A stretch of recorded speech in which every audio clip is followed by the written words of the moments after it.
আমরা কাঁঠাল কাটতে সকলেই ভয় পাই, কারণ হাতে আঠা লেগে যাবে।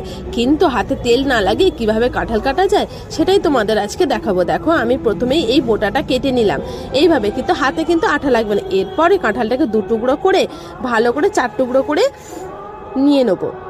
এই দেখো, আমি 4 টুকরো করেই নিলাম। এবার এটাকে হাতে দেখো আমার একটুকু আঠা লাগে না। এরপর প্রেশার কুকারের মধ্যে আমি এই গোটা গোটা কাঁচা কাঁঠালগুলোকে ঢুকিয়ে দিয়ে এর মধ্যে জল দিয়ে দিলাম, দিয়ে সামান্য পরিমাণে একটুখানি নুন দিয়ে দিলাম।